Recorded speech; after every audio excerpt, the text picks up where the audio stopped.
Without further ado, please welcome the author of Father Figure, How to Be a Feminist Dad, Dr. Jordan Shapiro. Thank you. Thank you. How is everybody? Good. So I'm Jordan, and I'm going to try to mansplain feminism to you, if you don't mind. That's going to be interesting. You know, I think I've always tried to be a feminist for my entire life, but I came to this identity as a loud vocal feminist because of my kids, and so I want to start by talking about them. These are my kids. These are two of my kids. I also have two stepkids, but these are the two that I've raised for the last 14 and 16 years. And this is a picture that I took, a selfie, just a couple of weeks ago. We were in a diner in Bennington, Vermont, probably talking about feminism. You know, when most people hear that I wrote a book called How to Be a Feminist Dad, they assume that it's going to be a book about raising daughters. But it's not. It is primarily. I mean, it's not gender specific at all. It is about my experience raising my sons, but it kind of applies to anything. And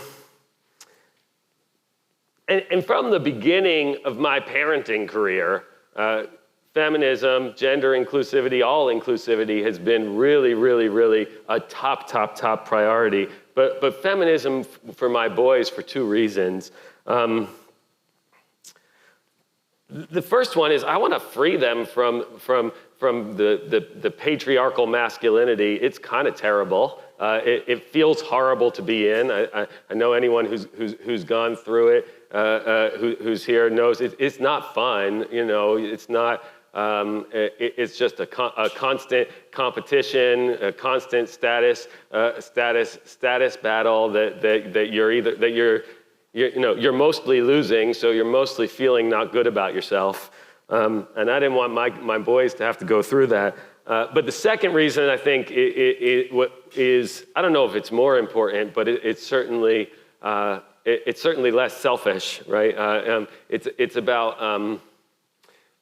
about really wanting to raise children who can't imagine anything but inclusivity, right? It's about raising children who are so outside of what we consider the kind of normative biases that we all go through our lives in, that when they see it, it just feels wrong, right? That when they're asked to participate, it just feels wrong, not like something we have to do to change, but rather something that's just wrong.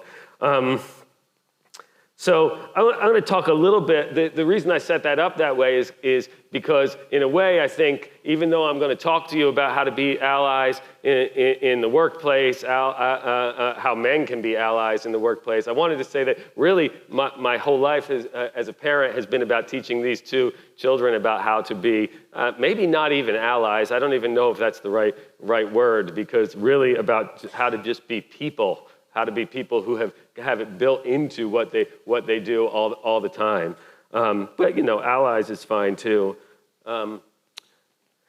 As my kids get older, though, I find that they're often teaching me. I find that they're also teaching me lessons, correcting me on issues of inclusivity. For example, it's pretty often that they will tell me, correct me on incorrect pronoun usage of their friends. And they call me out on other kinds of subtle microaggressions that I didn't even realize I was doing. I was sitting at dinner with them a couple years ago. Actually, before I ever even wrote Father Figure, I was sitting at dinner and they kept correcting me. They said, "Dad, how come whenever you say they, you say it with a big, like you're emphasizing it? Why can't you just say it the same way you'd say he or she? Like, it's not cool, Dad." And I remember bubbling up in me this sort of like, I don't know if anger is the right word, but frustration. I was like, I taught you to be feminist. How dare you correct me, right? That's what I was thinking in my head. And I remember, this is how I got into this. I remember going to sleep that night and thinking, if I feel triggered by the idea of being corrected by my children about these kinds of things. Me, somebody who teaches gender studies at the university level, if I feel that, what does it feel like for everybody else all the time? And it made me realize that we really needed to do a lot more teaching and educating and preparing people to understand what inclusivity looks like, because nobody should be offended by feeling like they're being asked to be inclusive, right? It makes no sense. So I can feel how that sort of ego, how my ego was struggling in that situation, and that's why I really got into this. I wanted to help others not feel that, who I assume felt it even worse than I did. That ego attack, that sense of being threatened, in that I think is really at the root of what we now hear all the time in the media about the cancel culture paranoia, and of course the fear of feminism. The fear of feminism, right? The looks I get in some places when I wear a feminist t-shirt, right? That's all part of a really, really, really deep paranoid fantasy, basically. And it's anthropologically, it goes way back to ancient symbolism. There's an ancient symbol that people have identified in multiple cultures called vagina dentata, and it's the image of a vulva, like encircled with teeth. And it's like everywhere. On the surface, what it represents is sort of the fear of female sexuality. But I think, we're seeing it play out every time, every time you hear something like "not all men," right? Okay, not all men, but all of patriarchy, right? So you don't get to, to me, it's like the "not all men's" irrelevant. Or how can I be privileged if I'm broke and I'm unemployed? How is that possible? And that's just completely illogical, right? Like just because you're losing the game doesn't mean you had didn't have an advantage when it started. Right? And then the other one I wrote here that happens all the time is that when people go, well, there's no more inequality anymore because we've already done enough affirmative action to solve. That's just, well, I have a slide about that. I should just do that slide next.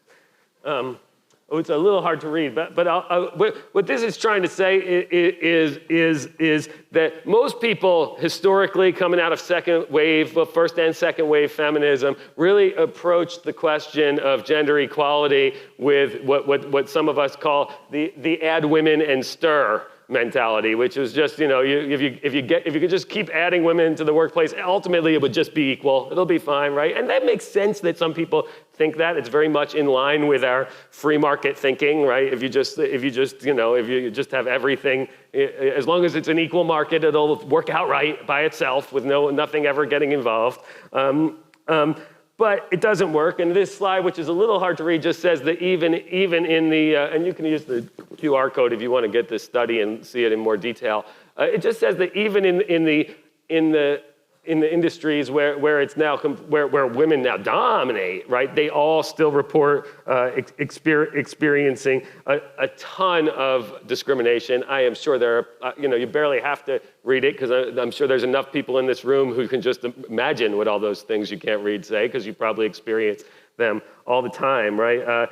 It says constrained communication, right? So being cut off, those kind of things. I can't read what that one either. It says, lack of acknowledgement for their contributions, right? Interrupted by men all the time. Boys club mentality, where all the decisions are still made by men. I'm sorry to say it, but women's symposiums where the first 3 speakers are men. A glass cliff held when women are held responsible for things that are outside their control, and then of course just the lack of access to mentors and sponsors, and then of course the most obvious one that I didn't put there is the gender pay gap, and this is just a slide. I mean, you don't need to read the details, but if you just look at the gender pay gap,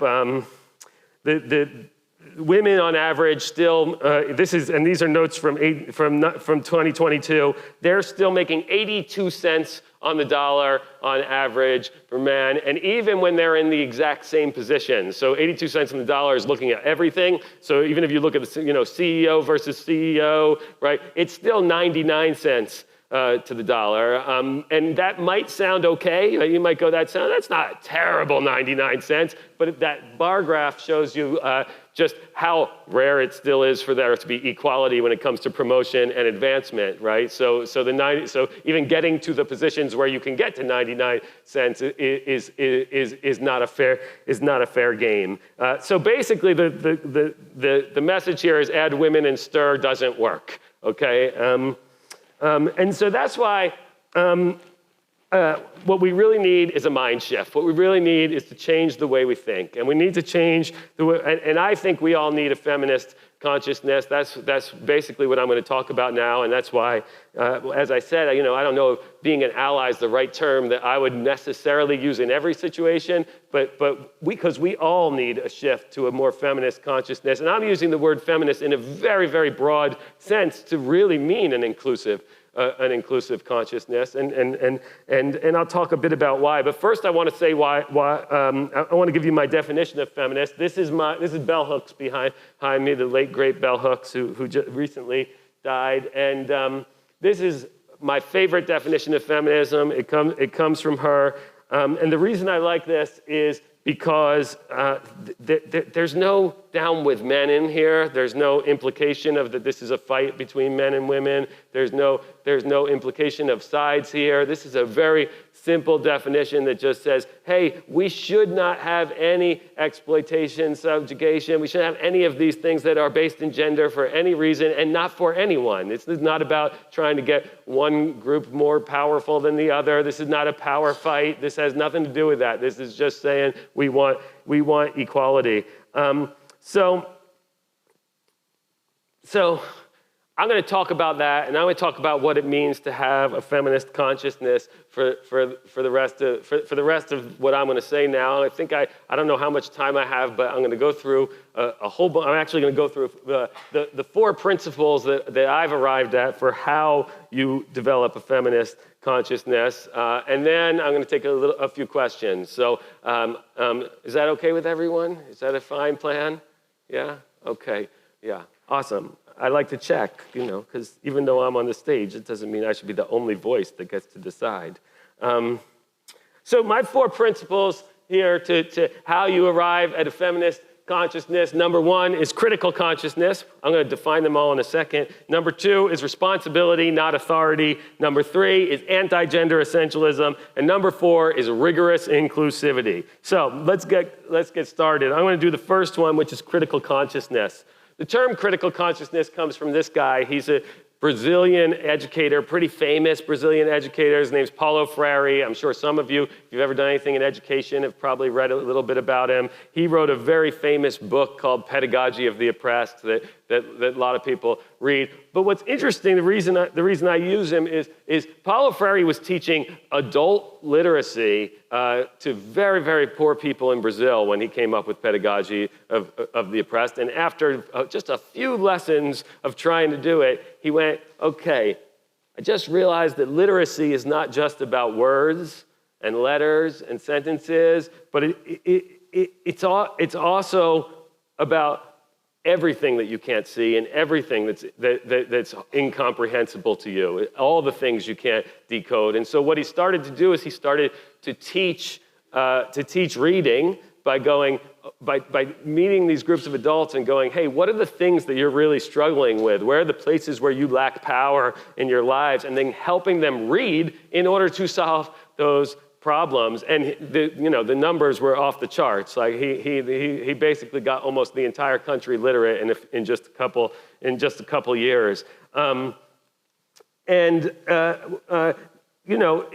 other words, he taught people how to read words by giving them the information they needed to create positive social change. And so when I talk about critical consciousness, I've borrowed it to say, to do the same thing for men, or actually for everyone. I mean, there's no reason it even has to be for men, to do the same thing for everyone. I want to show everyone how we can apply critical consciousness to all the systems, all the situations, and the worlds in which we participate. And I want us to start that by really undoing the narratives of patriarchy, right? In my book, I'm a little bit more specific. I take another description. I don't just say patriarchy. I use the term that Bell Hooks used, which is white, supremacist, imperialist, capitalist patriarchy, which is just to acknowledge all the interlocking power systems that create our world. And you know, we need to own them so we can have those difficult conversations about how we make them work for us and more inclusive for all of us.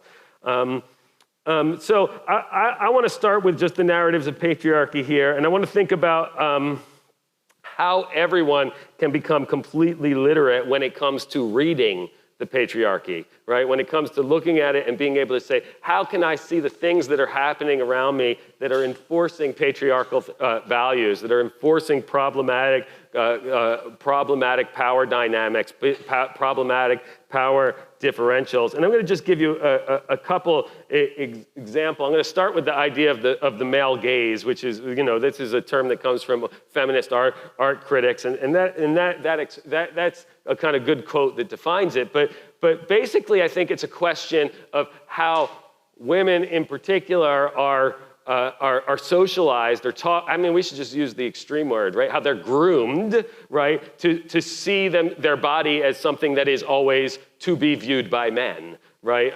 There's always a man viewing it on the other end. And so in the university where I teach, I see this. You know, I can see this as people walk around. I can see it all the time, right? Half the students are wearing things that are very tight and showing a lot of skin and trying to get attention from other people, and the other half are wearing oversized things to make sure that nobody's looking. Both of these normalize the idea that someone would be looking, right? And that it's okay for someone to be looking, right? You know, even if you have to be guarded from that, it's still because you assume that it's a reasonable thing to have happen. So in both cases, you're taking the kind of normalized male gaze for granted. This is something that is all. I mean, I can use an example. I'm sure. You know, even when you make a joke at the Oscars about somebody's appearance, as we all just saw happen, right? You're sort of normalizing this idea that we're supposed to be judging appearances, right? That's an okay thing to be doing in any circumstance. And then I'll just use another unrelated example that I was thinking about recently about my own mother. You know, when I went to therapy, did a lot of psychotherapy when I was well, I still do some of it. And this is a great example of what some people call benevolent sexism, meaning sexism that masquerades as being good, right? Is that we think about all the positive things and what a huge impact our mothers have on us. Well, I got to therapy, and the first thing I did was I sat down and I went, let me tell you all the terrible things my mother did to make me feel the way that I feel right now, you know, which is kind of a ridiculous thing because mothers are just normal human women who make all the same mistakes that we all make too, and we shouldn't even expect them to be perfect, right? Like even the idea that there's such a thing as a good, right mother and that it's not just a human being doing the best that they can is a pretty sexist assumption, right? You don't ever hear people be like, I need to talk, I mean, unless it's like abuse, you don't hear people go, I need to talk about the way my father talked about my toys because that really hurt me, right? But we do that with mom, right? Because we've got this assumption that mom's supposed to be perfect, should have done all the caretaking right. I found myself guilty of this and had to kind of undo that over the long term. So that's some examples of critical consciousness. The next one I'm going to talk about is the responsibility, not authority. And this one is pretty much what it sounds like, right? Responsibility literally means to being able to respond, right? And that sounds simple, being able to respond. But in fact, the patriarchal privilege, patriarchal entitlement, all the ways that men are socialized, right? We're taught that we're not supposed to be around, we're not supposed to respond, we're supposed to author. We're supposed to be the authorities. We're supposed to decide what reality is and make it happen. And we're not supposed to respond to the people around us, but rather tell them what to do. The word authority comes from the same root as author, right? Autos, self. It's a Greek word. It means self. It's also where authenticity comes from. And when we're talking about authenticity, it's good because it's about how do you find yourself in that sense. But when we're talking about authority, it's about how do you get to author the narratives of all the people around you. And that's not really responding. Hold on. I'm frozen up here. Here we go. In Father Figure, I talk about something called, in relationship to responsibility, I talk about something called narcissistic patriarchal authority. And that's the belief that the hero in every story is you, okay? If we have any gamers here? Gamers like to call this main character syndrome, right? Well, you know, if you go play, some of you probably have played Dungeons and Dragons when you were younger. It's the people who always think that their character must be the front of the story. Almost every man is taught that they are the main character of the story. They all have main character syndrome. They all have myself included, they all have narcissistic patriarchal authority. They've been taught to think that everyone around them is actually just a supplemental character in their story, right? Everybody else is just a minor character in their story. From a fatherhood perspective, that means you actually think that everybody else in the house, really what's going on is the home is a question of how well they're being fathered. Right, like that's the number one question, right? But that doesn't really make much sense. These are individuals, and these are people. And you know, in fact, well, it's true, of course, that we are all the protagonists of our own autobiographies, right? We'd have to be, right? Like, of course, you walk through and you're the main character in your head of your own story. But we have to acknowledge, in order to be responsible, that everybody else is also the main character of their story, right? So basically we're in colliding myths, and what that means is while you are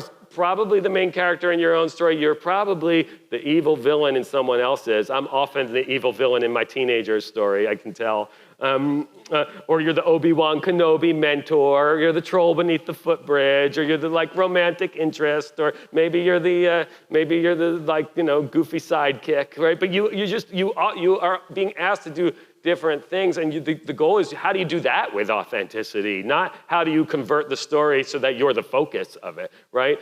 Especially when it comes to leadership, whether that's parenting leadership or other leadership, it's really like what is it that my team needs from me right now? What role do I need to play, and how do I play that best? Not how do I become the star, right? So that's responsibility. The next one I'm going to talk about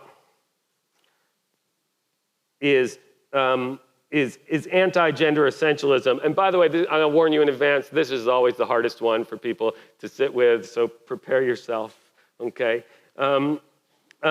Okay, in Father Figure, I don't just call it gender essentialism, I call it locker room gender essentialism, and I call it locker room gender essentialism for two reasons. One, because I hated the locker room as a kid, okay? And I'm sure other people know this experience. I just hated the locker room. The locker room, I'm only gonna talk about what it's like for boys, because that's the only one I know. It's basically just boot camp for toxic masculinity, right? That's where they teach it. They spend years in the locker room just teaching you how to do it. Posturing, bullying, competing, right? Middle school kids are basically getting naked, taking showers, and then just being vulnerable and humiliated, right? Like that's the game in the locker room, and it's disgusting and horrible. It always felt wrong to me. But of course I learned the rules, right? You have to learn the rules. I didn't get bullied. I became the bully, because that's the only way to survive, is you try to bully the ones that are smaller than you, just to keep the ones that are bigger than you from commenting, right? We all boys learn this, and we're told we have to. We're told that's what it means to be a man. And also I call it locker room gender essentialism because prepubescent boys, and having just gone through it with a few kids, they teach each other the most ridiculous, insane things about the difference between genders, okay? I can still remember, there are things that I learned in the locker room as a middle schooler that I didn't realize were wrong until I was middle-aged, right? It's dumb things that somebody, maybe this is before internet porn, right? So this was like things they learned from their older brother. This was like things they learned from a lewd uncle. This is and they would tell it as if it's fact. They would talk like, women like this, you gotta go do this, you gotta get her, you gotta do, and this is what was going, and then it built these ideas about what's naturally different between boys and girls. And the bottom line is, and I'll just say it to you, almost everything we have ever been taught about biological determinism, the difference between men and women from a psychological perspective, is false. It's just wrong. It has not. All of the science has disproved all of it. Men are not from Mars. Women are not from Venus. It's not true. It is true that there's lots of things that we have been socialized and taught to respond in certain kinds of ways and to feel and to make meaning in certain kinds of ways that are different because we live in a society that tells us you're supposed to be this way, you're supposed to be that way. So we start to think in those ways. We automatically respond in those ways. But there is no male brain. There is no female brain. There is ultimately, if we could go back to a blank slate, there would be no psychological difference between men and women. And by the way, also the testosterone, the hormone thing, like testosterone, estrogen. Testosterone is not the male hormone. Estrogen is not the female hormone. The myth of testosterone being the thing that makes you aggressive, and it's not. We know you get more testosterone if you do more aggressive things. It goes the other way, not that testosterone causes it. The myth that testosterone makes you aggressive goes back to ancient Greek warriors who used to eat bull testicles before they went into battle. Okay, that's where that began. And estrogen's required for, I'm going to blush saying this one. Estrogen's required for erectile function, right? So I'm not going to I'll give you a second to picture that. It doesn't work. It doesn't work without the estrogen. So in fact, we should think of estrogen maybe as the aggressive,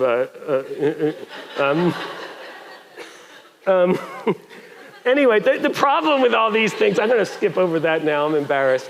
The problem with all these things, the problem with all of our gender essentialist myths, right? And that's the word, that the gender essentialist, the problem with all these ideas that men are one way, women are another, is that it sets up what scholars call exemplary masculinities and femininities, right? And so that's just what it sounds right, these ideals, right? This is when you turn on a TV show when you're a teenager, a young kid, and you turn on a TV show or like Mean Girls show, and you see how the girls are supposed to behave and the boys are, and you're always just trying to strive to do that, which none of us are, right? None of us are these cartoon characters and so we basically always feel like we're not enough. No matter who you are, you're not achieving that exemplary status, and that's ridiculous because nobody's achieving it, and that's the real danger here, right? That's the real horrible thing is that as soon as you have any kind of exemplary masculinity and femininity, you start to discriminate against people for not measuring up to your idea of what would be exemplary, and you start to do what scholars call gender policing. Right, gender policing is just when you start to actually say things that implicitly say that to that, right? Every time if you think about teenagers again, any time they start to comment on somebody's appearance, right? They're not just being mean, they're not just being bullies, they're also policing gender exemplary ideas, right? Because if you go, hey, you're not skinny enough, hey, you're not pretty enough, hey, you're not wearing enough lipstick, you're also policing rules about what you're supposed to, about what would be right, what would be normal, and you're causing a lot, not just sadness, you're causing, we know it's causing a ton of discomfort, but absolutely, you're also just reinforcing that patriarchal ideas and power differentials all over the place.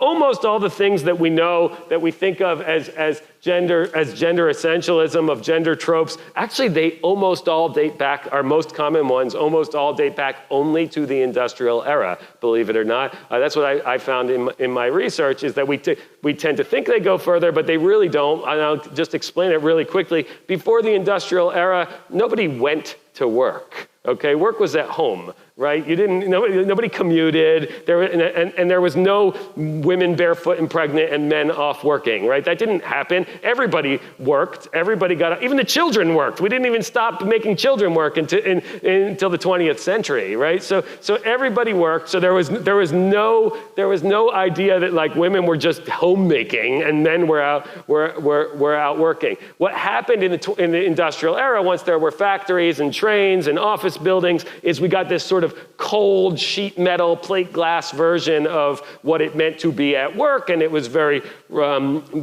sort of non-nurturing, non-emotional. And so to counteract that, we unconsciously also created this idea of home, which was going to be the nest, which was going to we sort of separated these two ideas, the aggression and the nurturing, that were once part of everybody, but put them separate. And then we started lying, and we started saying women's domain is the domain that is work, that is nurturing. And then we made the next mistake of deciding that we're going to build origin stories about how it's always been true, right? So even though the world has been changing all of forever, we decided to say what we needed to do in order to make the economies of the industrial era work. That actually dates all the way back to the cavemen, right? That's from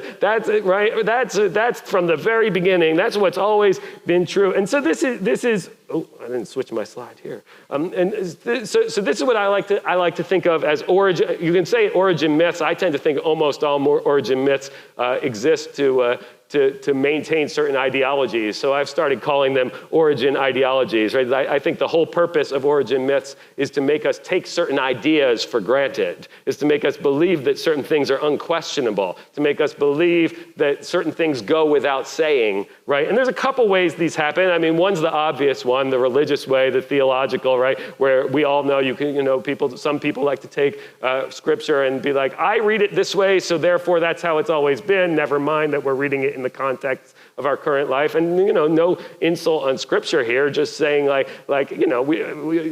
doesn't say anything about how you're supposed to behave now, right?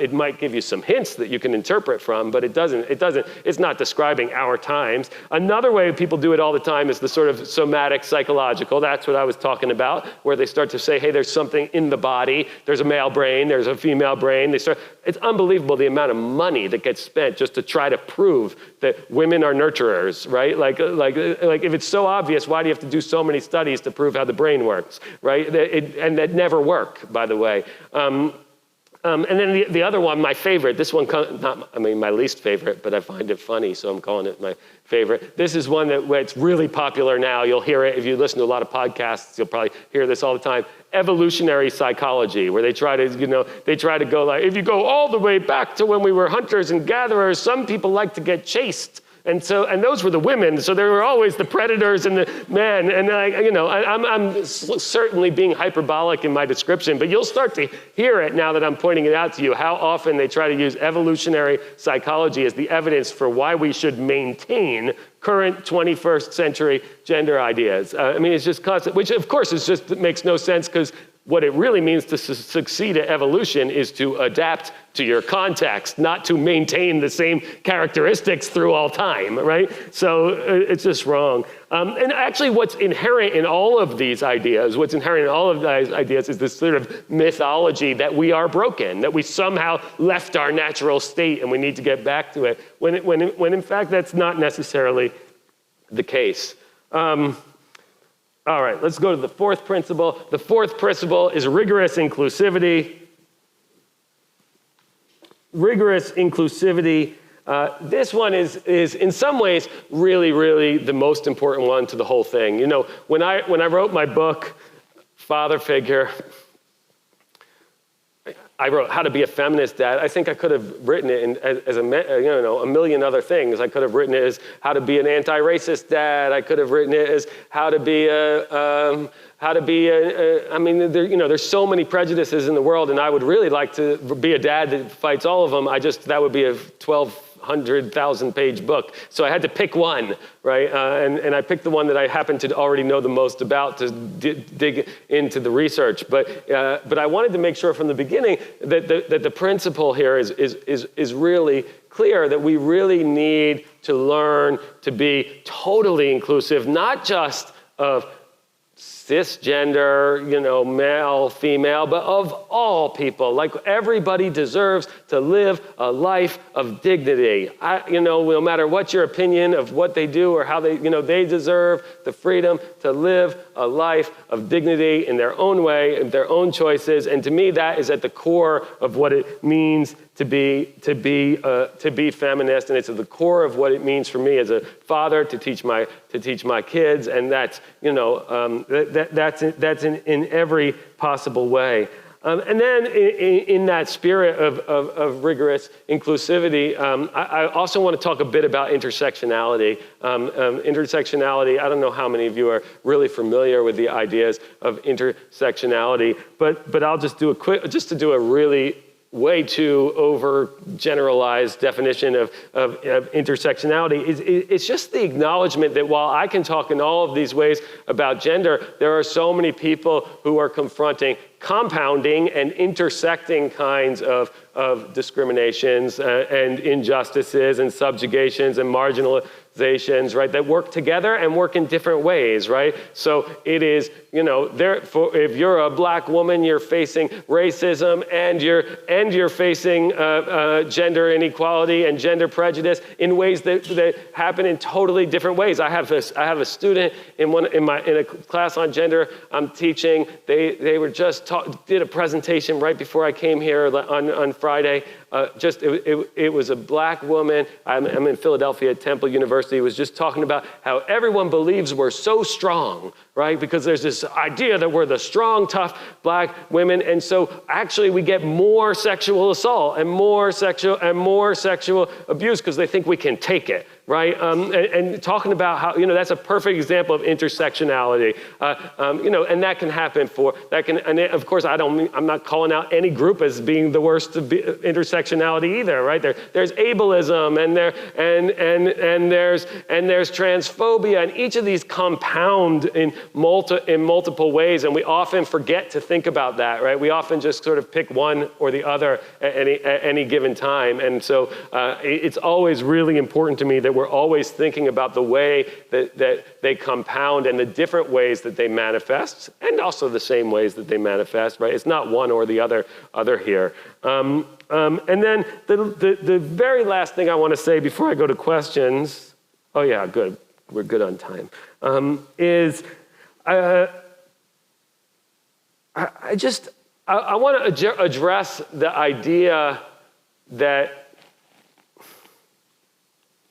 social justice discourse is limiting, right? That social justice, that any kind of discourse that's about inclusivity, that any kind of discourse that's about diversity is asking you to be, people hear it as you're telling me what I can and can't say, right? You're in the way of my freedom. And I want to address that. I had a student recently, I was speaking in class and I stopped.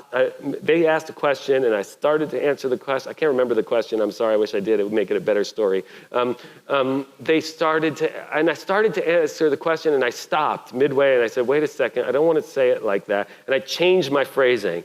And this young woman said, it's okay, you don't have to worry about political correctness with me. And I went, I'm not worried about political correctness. I'm worried about creating an environment where nobody feels like their voice is less important. I'm worried that if I say the wrong word, it actually limits someone else's speaking. That's the only thing that I'm worried about. Yes, I have to be thoughtful about what I'm saying to make sure that I'm making enough room for every voice. And I'm sure I'm failing, right? We're all gonna have to work hard. We're gonna make mistakes. We're gonna do these. We're gonna have examples of tiny microaggressions. I ask all my classes to call me out on every I have a whole class dedicated to this where I go, I want to know any time when I said something that might have been interpreted as wrong that I didn't know, because the only way I'm ever going to know to not say it again is if you call me out right now, right? And I sometimes I don't like it because I learn things that are hard to hear, but I still do like it. When I get home, I feel really proud of myself that I listened to it. But it's hard sometimes because, of course, you can tell you've been just listening to me for 40 minutes. That's long enough for you to know I never mean to do anything that silences or hurts anyone. But we live in a world full of again, it's a patriarchal system that we need deep critical consciousness to be able to unpack. And so we have to be willing to listen to those things, to learn those things, and to hear those things out so we can undo it, to make more room for more people to have more voices, because there's a lot of genius out there that we don't even hear from because they've been told they're not allowed to speak, and it's still really, really, really problematic. So That's all and I guess the point here, I wanted to just tie it back to the theme of the conference. I forgot the slide says not just full inclusivity, but also authenticity is what is that really about? It's that everybody deserves not just the dignity, but the ability to be authentic. And sometimes, not sometimes, we are often the ones, all of us, no matter who we are, right? You don't have to just look like me to be the one who's in the way sometimes of other people being able to live their authentic lives. And not by intention, you can be as well-meaning as possible and still be putting up the obstacles that keep someone else from being able to live their authentic life fully. And that's it. It's not about me limiting what I say. It's not about me trying not to get in trouble. It's not about me saying, I don't want anyone to cancel me. This is about me trying to say, I want all of you and all of everyone I ever come in contact with to learn, to be able to be as full of them, as full a version of themselves. I almost said as full of themselves, as full a version of themselves as they possibly can be. So I'll take some questions. We have about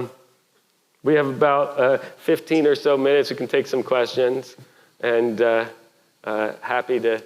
happy to answer or respond or listen or, how do we do this question thing? So Dr. Shapiro has stated we'll now take questions from a live audience and online. Those questions will be coming from the booth. And for our audience members, if you have a question, please stand up. Oh, so are you calling on them or am I? No, sir. So just a heads up, we have two moderators that'll be coming down each row. Whenever you stand up or raise your hand, they will proceed to you with a microphone. This here to grab afterwards. Hi, I'm Master Sergeant Feliciano from off of Airforce Base. So you said that your sons are what made you want to kind of go into this topic. What was there like something that happened, or maybe something that was happening in school for them, or you just were like, I want to just raise my boys the right way?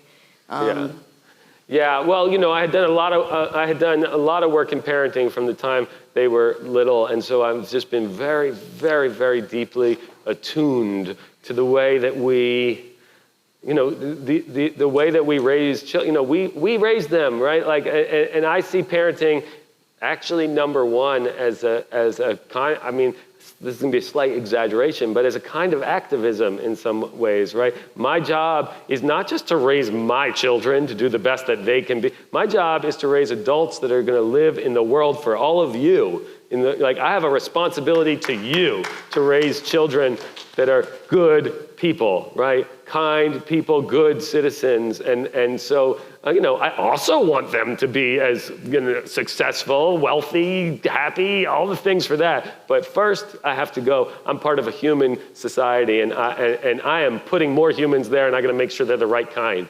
So that was always there from the very beginning in my thinking.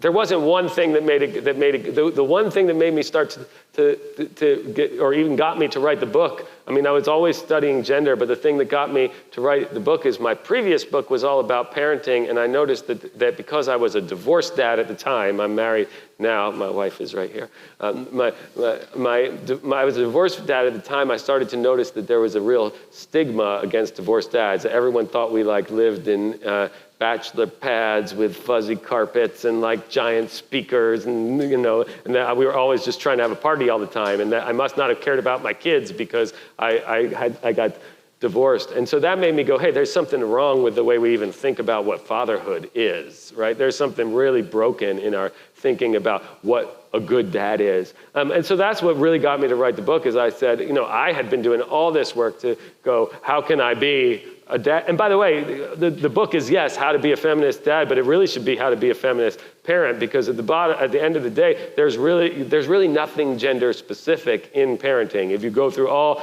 the child development research, it's there's nothing that says they need a dad to do this, and they need they might need two parents, they need lots of things, but there's no reason there has to be. The only reason we think a dad's job is X and a mom's job is X is because of social social conditioning, right? It could be any order at once. Do they need some discipline? Yes. Do they need some nurturing? Yes. Do they need a lot of other things? Yes. Does it have anything to do with gender? Who's providing that or who they are? No. So yeah, I guess there's no one thing that made me do it, but from the time they were born, I've always been really thoughtful about, what do I say to them? Kids learn what they learn by watching you and imitating you. So it's about what I model and what I say. Yeah. Yeah, my pleasure. Thank you.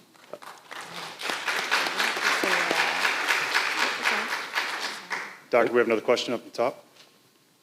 All right. Okay, test. All right. So I'm really glad you're here talking today because I actually. What's your Oh, name? I'm Captain Foreman. I'm stationed at F.E. Warren in Cheyenne, Wyoming. Pleased to meet you. Missileers, woohoo! So anyone who is familiar with our missile community knows that we are out in a week in a very small facility with one other person. And I always like to start my week off strong. So this actually last alert, I declared to my crew partner that I am thrilled to raise my baby as a little feminist. To which he looked at me aghast, like, oh my God, what is she doing? Should we remove this child from her? Anyway, but throughout the week, I explained to him, because I've seen in my own experience with the men in my life, and hashtag not all men, but I feel like the patriarchy has really failed them because they've been raised lacking very essential skills that make them great fathers and great partners and just even functional human beings. How many people can say that if they weren't around, how much their spouse would be able to function without them on certain levels, right? And so while at the beginning of the week, my crew partner was very afraid. By the end of the week, I'd explain to him, I can't wait to raise my son to be able to, do every single chore in the house, regardless of gender, or be able to express his feelings clearly and without any hesitation, and just being able to be a fantastic partner to whoever he is with in the future. And after I explained all this dynamic, by the end of the week, my crew partner said, at the beginning, I was really confused when you said that, and I was wondering. But by the end, I thought, no, that's exactly what I want for my children. And the problem we have with feminism is it has a labeling issue. I've thought about this. Do we need to change the word? And I disagree, because I think if anything, we changed it, whatever by any other name, people are still going to dismiss it because of what it represents. We need to take advantage of how charged that word is to be able to cause a discussion so we can actually sit there and say, this is what feminism means now. This is what you thought it meant, but this is what it actually means. And it means that everybody should be able to benefit from it and become a well-rounded individual as a result of it. Yeah, thank you. That's a great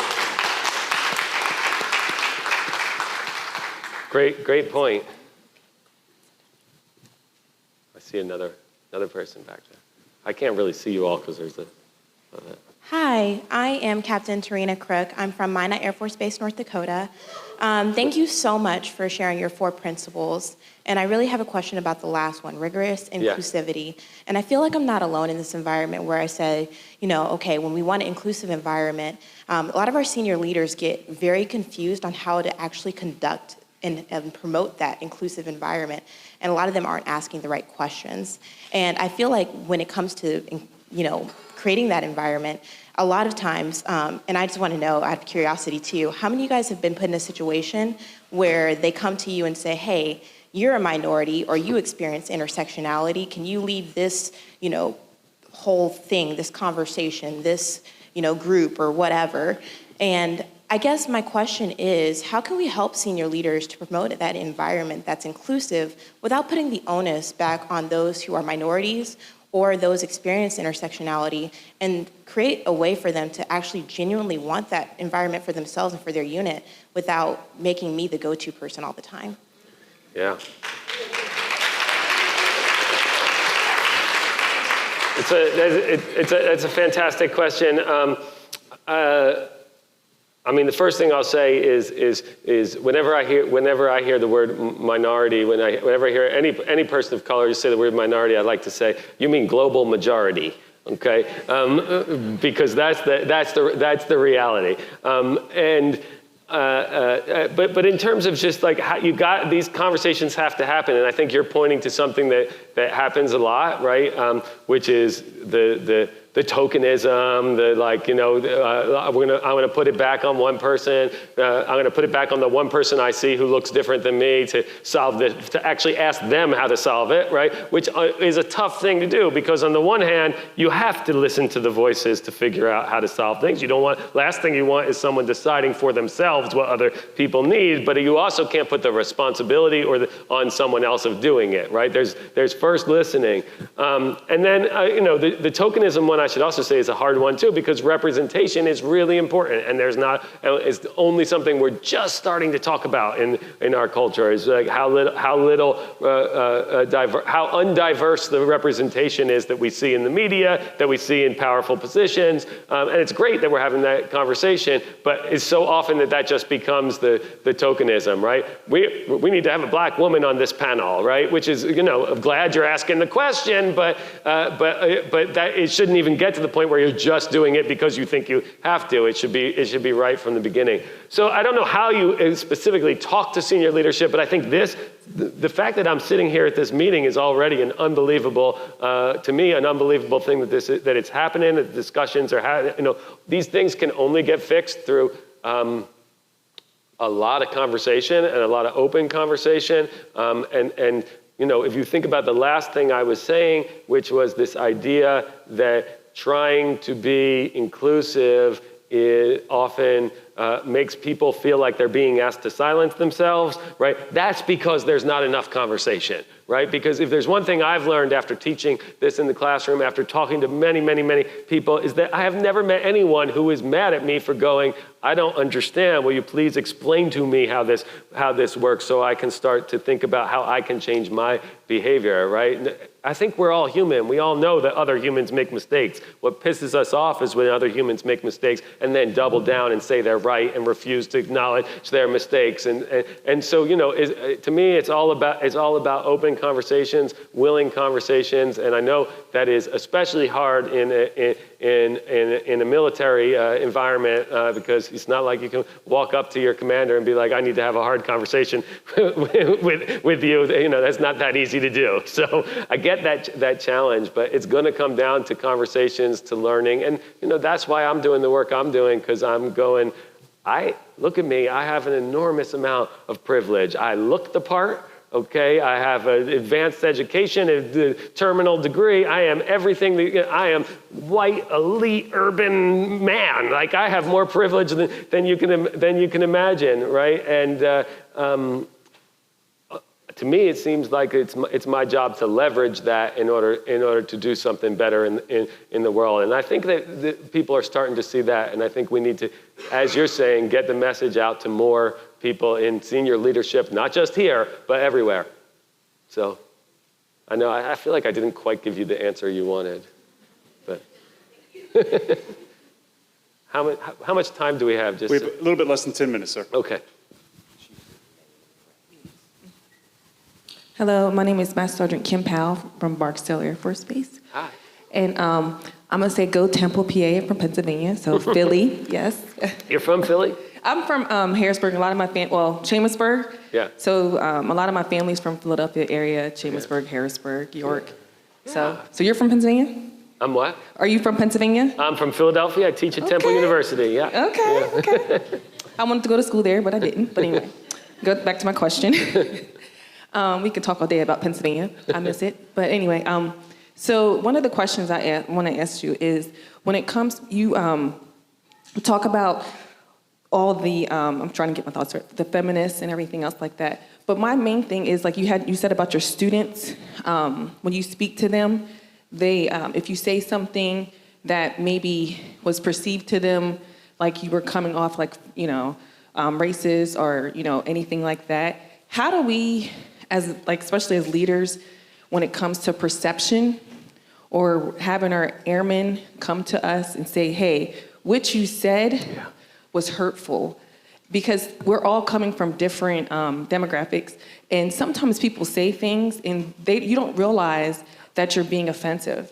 Because I know in Pennsylvania, we're direct. East Coast are like, we're so direct, so I'm gonna say something real direct, and I'm like, I don't mean it that way, but my heart, if you know me, like once you really truly get to know me, especially in the military too, with our rank, because we're masters or techs or captains or generals or colonels, we're people first though. And sometimes we say things because of, like you were saying, this with how society is, that's how you were raised, and you say certain things, and you don't realize that you're hurting someone or you're offending, and then it's perception that you're racist, or that you don't like males, or you don't like this person, and you don't like that, and then leadership comes down to you, and it's like, well, it was found that you were perceived to be racist towards this. Wait a minute, that's not, I don't know if the person doesn't come to me and tell me that this is what I did and this is how I did it, or what I said, like you said before. So how do you do that with your students to, open that where you're not going to end up on CNN News that, that you're racist? That I am, or that the students are. Yeah, well, I mean, actually, it's actually much easier for me. This question becomes much harder when it's students, because I have to figure out how to, I have to, one, call out students without making students feel right, and that's a hard thing because there's a power differential there, and if a student says something that's problematic, it's terrible for me to just go, you can't say that, right? But if they say something that's directly hateful, I'm going to do that. But if they say something like you're saying that's accidentally problematic, it's a careful balancing act of I want to keep you feeling open and keep you feeling that this is a safe space, but also want to call it out.